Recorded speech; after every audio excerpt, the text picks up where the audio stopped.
우리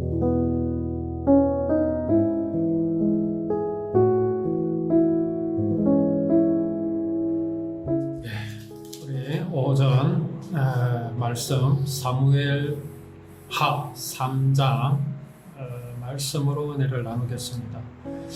이 다윗의 삶을 우리가 여태까지 지금 이렇게 지켜보면서 다윗의 그 믿음, 다윗의 마음에 대해서 우리가 말씀을 많이 나누었습니다. 다윗이 이렇게 믿음으로 나아갈 수 있었던 중요한 그 요인이 무엇입니까? 그것은 다윗이 믿고 있는, 다윗이 행하고 있는 율법에 기인한 것이다 라는 사실이죠. 다윗이 만약에 율법을 법으로 알고 그렇게 지켰다면 다윗의 삶 역시 사울과 다르지 않을 것이 분명합니다. 그러나 다윗이 사울과 다른 것은 그가 똑같은 하나님의 율법을 놓고 그 율법을 어떻게 바라보느냐의 그 차이였습니다. 그 다윗은 율법이 법이 아니라 하나님께서 약속한 것이고 거기에 기록하여 지키게 하신 모든 모양과 모습들이 하나님께서 이루실 구원이신 메시아의 모양과 모습이다라는 것을 알고 있었고 믿었기 때문에 하나님께서는 그 율법을 맡기신 이스라엘, 또 율법을 맡은 이스라엘을 하나님께서는 눈동자와 같이 지키실 것이라는 그 사실을 다윗이 믿었기 때문에 그는 흔들림이 없는 그런 모습을 보였던 것입니다. 이것이 오늘을 살아가는 우리에게 왜 중요한 겁니까? 그리고 반드시 중요해야 되면 이것이 전부여야 합니다. 그러면 우리에게 있어서 다윗의 믿음은 어떤 것이냐라는 것이죠. 그것은 다름이 아닌 다윗과 똑같은 믿음이어야 합니다. 이제 다윗이 바라본 것이 무엇이었습니까? 율법이잖아요. 우리가 지금까지는 율법을 듣고 배웠고 알되 어떻게 알았습니까? 율법을 마치 법으로 알았습니다. 나를 미워하는 자의 나귀가 무거운 짐을 지고 가다가 쓰러진 것을 보거든 달려가서 그 나귀에게서 짐을 부리고 일으켜 세우라는 그 율법을 우리는 어떻게 들었습니까? 여기서 달려가서 도와주어야 할 자가 바로 나라고 우리는 그렇게 듣고 알지 않았습니까? 저 쓰러진 나귀는 결코 내가 아니라 내가 가서 도와주어야 할 대상이다라고 그렇게 생각하지 않았습니까? 그것이 바로 사울이 생각하였던 율법입니다. 그러나 하나님께서는 우리에게 분명히 말씀하십니다. 도와주어야 할 자가 내가 아니다라는 겁니다. 사람이 아니라는 겁니다. 거기 가서 도와줄 자가 바로 하나님 당신을 가르쳐서 말씀하신 것을 다윗은 알았고 또 그가 믿었습니다. 그것을 우리는 율법을 행하는 것이라 합니다. 이 믿음이 오늘날 우리에게 똑같이 있어야 합니다. 우리가 이제 다윗이 바라봤던 율법은 그렇게 이루실 것을 약속하신 것을 보았고 우리는 이제 뭐가 다릅니까? 그 약속을 이루신 예수 그리스도를 바라본다는 것이죠. 그래서 내 마음 속에 예수 그리스도를 그릴 때에 우리는 어떻게 그려야 하겠습니까? 역시 다윗과 같은 시각이 되어야 합니다. 다윗은 그 율법 속에서 이렇게 이런 모양으로 이루실 메시아를 그렸다면 우리는 어떻습니까?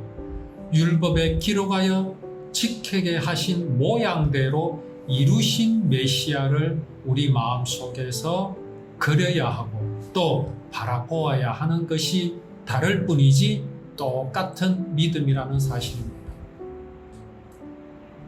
이제 그 약속을 이루시기 위해서 하나님께서는 아브라함을 부르셨고, 그리고 민족과 나라를 이루셨고 왕을 세워주셨습니다. 우리에게는 어떻게 하셨습니까? 그 이루신 예수 그리스도를 우리 마음속에 허락하셨고 믿게 하셨고, 또 이렇게 믿음을 가지고 살아가는 나와 함께 하시는 그 하나님은 다윗과 함께 하셨듯이 우리와 함께 하신다는 사실을 우리는 누릴 줄 알아야 합니다. 여기에 익숙해져야 합니다. 그것이 하나님께서 기뻐하시는 믿음이라는 사실을 우리가 분명히 알아야 하는 것입니다.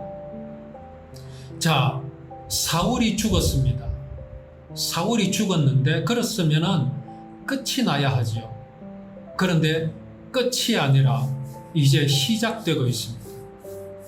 사울의 집과 다윗의 집 사이에 전쟁이 오래 끌었습니다. 금방 끝이 나지 않았습니다. 3년, 4년씩 그렇게 전쟁이 계속되었습니다. 그런데 어떻게 되었다고 말씀하십니까? 다윗은 점점 강하여 가고 사울의 집은 점점 약하여 가니라 그렇게 말씀하십니다. 왜 이렇게 되었습니까? 사실은 다윗이 점령한 헤브론은 유다와 사울이 점령한 북쪽 이스라엘은 그 크기가 사울 쪽이 훨씬 컸고, 그리고 따르는 숫자도 많았습니다. 그럼에도 불구하고 사울의 집이 점점 약하여져 간 이유가 무엇이겠습니까? 그것은 다윗의 믿음 때문입니다. 다윗의 믿음 때문에 거기에 모인 사람들이 다윗의 믿음을 바라보았기 때문에 그렇습니다. 그들이 용감했다면 용감한 이유가, 또 용감해진 이유가 다윗을 바라보았기 때문에 그렇습니다. 다윗을 바라보니 다윗이 어떠했습니까? 다윗에게는 두려운 그런 빛이 보이지 않았습니다. 다윗은 조급함을 나타내지도 않았습니다. 든든한 모습을 다윗에게서 볼 수가 있었습니다. 이러한 왕을 따르는 그 이제 무리들이 어떻겠습니까? 안심하고 또 불안함이 있을 수가 없겠지요. 다윗은 나가는 곳마다 승리하였습니다. 하나님께서 도우심을 이제 다윗을 따르는 사람들이 보았기 때문에 다윗의 집은 점점 강하여질 수밖에 없고 사울의 집은 약하여질 수밖에 없습니다. 그런데 뜬금없이 이런 말씀이 시작되지요. 다윗이 헤브론에서 아들들을 낳았다라는 기록을 여기에서 우리는 볼 수가 있습니다. 다윗의 집이 점점 강하여지는데, 그러면 그 강하여짐을 계속 말씀을 이어나가면 좋겠는데, 갑자기 다윗이 헤브론에서 아들들을 낳았다라는 기록을 보여주십니다. 왜 이것을 우리에게 보여주시겠습니까? 우리는 이 아들을 낳았다라는 이 말씀 속에서 뭔가 기대를 할 수 있어야 되겠고, 야, 아브라함의 다윗의 노년이 이 아들들로 하여금 또 아들들 때문에 이제 평탄하며 더욱 강하여지겠구나라는 것을 느낄 수 있어야 되는데, 왠지 불안함이 우리 마음속에 와 닿습니다. 다윗은 지금 그의 아내가 지금 6명이나 됩니다. 그 6명의 아내들이 다윗에게 아들을 낳았습니다. 이것이 다윗의 든든한 재산이 되는 것이 아니라 이 아들들이 나중에 다윗을 배반하게 되고 하나님을 저버리는 그런 이제 역사가 시작될 것을 여기에서 보여주고 있습니다. 믿음의 다윗이 어떻게 이렇게 하였는지 우리는 의아해 할 수밖에 없지요. 그러나 우리가 볼 수 있는 것은 무엇입니까? 다윗 역시 사람이라는 사실입니다. 이제 이 아들들로 인해서 일어나는 일들은 또 앞으로 이야기가 계속될 것입니다. 자, 사울의 집과 다윗 집 사이에 전쟁이 있는 동안에 아브넬이 사울의 집에서 점점 이제 권세를 잡았습니다. 아브넬이 누굽니까? 사울의 군대 장관입니다. 아브넬은 사울과 촌수로 치면 이제 사촌지간인데 사울이 왕이 되면서부터 이 아브넬이 그 사울의 아주 측근에서 그렇게 이제 활동을 했습니다. 그러니까 사울이 죽으니까 사울에게 아들이 있었는데 이스보셋이라는 아들이 있었는데 그 아들보다 더 이 아브넬이 사울의 집에서 권세를 잡았습니다. 자, 사울이 죽으니까 사울에게 이제 후처들이 있었습니다. 그러니까 이제 그 아브넬이 그 리스바라는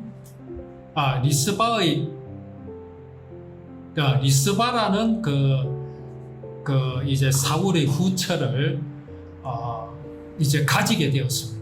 아브넬이. 그러니까 이제 그 사울의 아들이 이스보셋이 아브넬에게 따지기 시작합니다. 네가 어떻게 그럴 수 있느냐? 그렇게 따지니까 그 아브넬이 이스보셋의 말이 매우 섭섭하죠. 그래 이스보셋이 매우 분하게 여겨서 그렇게 말합니다. 내가 유다의 개머리냐? 내가 개 대가리냐 이거죠. 내가 오늘 당신의 아버지 사울의 집과 그의 형제와 그의 친구에게 은혜를 베풀어 당신을 다윗의 손에 내주지 아니하였거늘 당신이 오늘 이 여인에게 관한 허물을 내게 돌리는도다. 이렇게 완전히 이스보셋을 깔아뭉갭니다. 지금 아브넬은 어떤 마음을 가지고 있습니까? 자기가 사울을 이어서 왕도 될 수 있다라는 그런 마음입니다. 내가 왕도 될 수 있고 사울의 아들 이스보셋 정도는 저 다윗에게 넘겨줄 수도 있고 블레셋에 넘겨줄 수도 있고 자기가 이스라엘의 사울을 이어서 왕이 될 수 있다. 더욱 중요한 사실은 뭡니까? 자기가 능히 그렇게 할 수 있었음에도 불구하고 이스보셋을 앞세워서 왕의 자리에 지금 앉게 그렇게 하여 주는데 이게 겁도 없이 감히 내게 이미 아버지는 죽었고 촌수로 따지면 자기 형 아닙니까? 사촌형. 사촌형이 죽었으니까 그의 아내와 혼인을 한들 누가 탓할 수 있겠습니까? 형이 죽었는데 아무런 문제가 되지 않습니다. 그런 걸 가지고 이게 왕의 아들이랍시고 감히 내가 이 나라에 이렇게 충성을 다하고 또 너 하나쯤은 능히 내가 어떻게 할 수 있었는데도 내가 너를 왕으로 내가 옹립하기 위해서 이렇게 하는데 네가 내한테 무슨 이런 말을 하느냐라고 지금 말하고 있습니다. 자, 아브넬이 사실은 어떤 위치적으로나 지위로서 그 사울의 아들에게 이렇게 말해서는 안 되지요. 지금 아브넬의 마음은 이미 자기는 왕입니다. 그러니까 왕의 아들의 말을 그가 듣는다라는 것은 있을 수가 없는 것이 되죠.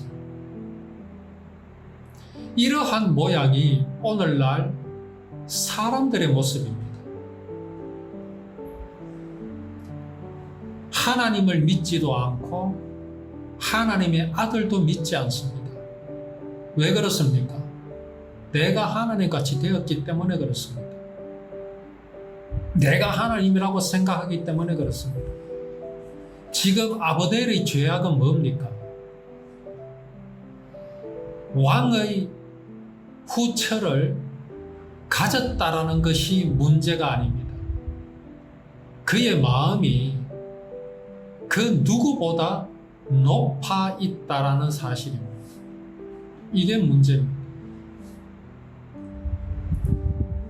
여호와께서 다윗에게 맹세하신 대로 내가 이루게 하지 아니하면 하나님이 아브넬에게 벌 위에 벌을 내리심이 마땅하니라. 지금 뭐라고 말합니까? 이스보셋이 하는 말을 듣자 아브넬은 이게 자기 속마음인지 아닌지 모르겠는데 아마 아브넬을 위협하는 말일 겁니다. 왜 그러냐 하면 아브넬인들 권세욕이 없겠습니까? 그게 없을 수가 없지요. 유다와 북쪽 이스라엘을 비교해 보았을 때 결코 다윗에게 꿀릴 것이 없습니다. 잘 단합만 하면 다윗과 한번 붙어봐도 능히 승산이 있다라는 것을 아마 아브넬은 계산할 수 있을 겁니다. 그런데 지금 뭐라고 말합니까? 여호와께서 다윗에게 맹세한 대로 내가 이루게 하지 아니하면 이라고 말합니다. 그 말은 뭡니까? 다윗을 이스라엘 왕으로 세우겠다 이거지요. 이스보셋 너 같은 것은 아무것도 아니다. 내 말 한마디면 너는 순식간에 사라지고 너는 이스라엘의 왕의 족보에서 지워질 것이다. 지금 이런 말을 하고 있는 겁니다. 과연 이 말이 지금 이 아브넬은 여호와 하나님의 이름까지 들먹이면서 또 다윗에게 약속하신 그것까지 들먹이면서 말하고 있으나 이것이 과연 아브넬의 믿음에서 나온 말이겠느냐 이겁니다. 전혀 아닙니다. 우리는 사람에게서 그런 것을 기대하여서는 안 됩니다. 오늘 정치인들을 한번 보십시오. 자기가 모든 것을 다 해줄 것 같이 말합니다. 자기가 뭔가 전능한 것 같이 말합니다. 합의가 어떻고 대화가 어떻고 다 그렇게 말하지만 그건 전부 거짓말입니다. 오로지 권세욕에 사로잡혀서 하는 말일 뿐입니다. 그게 사람입니다.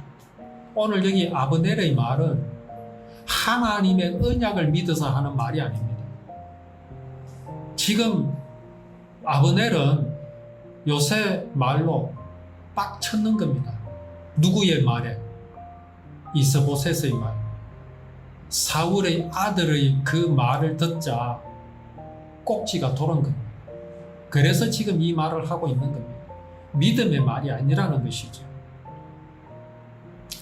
그 맹세, 곧 하나님께서 다윗에게 약속하신 그 맹세는 곧 이 나라를 사울의 집에서 다윗에게 옮겨서 그의 왕위를 단에서 브엘세바까지 이스라엘과 유다에 세우리라 하신 것이다 라고 말합니다. 이 말이 틀린 말입니까? 맞습니다.